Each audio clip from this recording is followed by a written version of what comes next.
I played Cyberpunk 2077 and accidentally hit a sex scene, which made me about like throw my computer into a bathtub. Like that was the most embarrassing thing I think I've ever seen, Phil. So, Cyberpunk 2077. This is a game that I played kind of right when it came out, and people were kind of like, "Oh, I don't really know if this game is good. This game is broken, blah, blah, blah." In fact, Phil made a short about how broken that game was at launch. And now we come around to 2020, at the end of 2023, and everybody's like, "This game is really good. You should go play it." So I've gone in and played it. Here's where I came in though. I had already played like a third to a half of this game the first time around and then never got back to it. Now all these patches and updates are there. I've come back to it. But what I will say is the patches and upgrades that they've made to this title have made it much more playable. The skills, the gameplay, far improved. Like you're going in and you're shooting people and it feels good. And the skills that you're using within that world are much more digestible than they were prior to this game being updated. So I truly appreciate it for that. The story is kind of not my jam. Cyberpunk storylines are just... I don't know what it is about Cyberpunk. Like on paper, it should like all work for me. I like sci-fi. I like future stuff. Something about the Cyberpunk aesthetic has never worked for me. And I really had a hard time enjoying it this time around. I think of Cyberpunk coming out, and it shows that a lot of these video games are living, breathing entities that are so complex to make that they almost like are putting it out and then fixing it over time.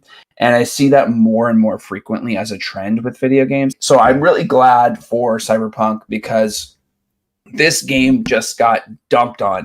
When it first came out, people were hating it. People were their critics were panning it. They were immediately saying like, "What a pile of crap!" Yeah. And like someone worked, like lots of people worked on this for a really long time.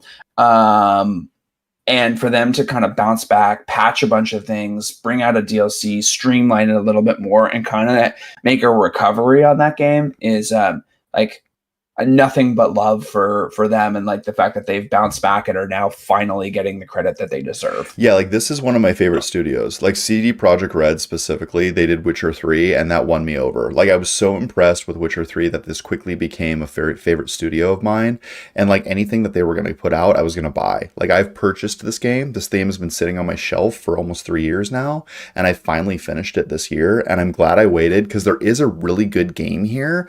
Like the RPG elements are very deep. You can go in like multiple directions with your character, which is really smart.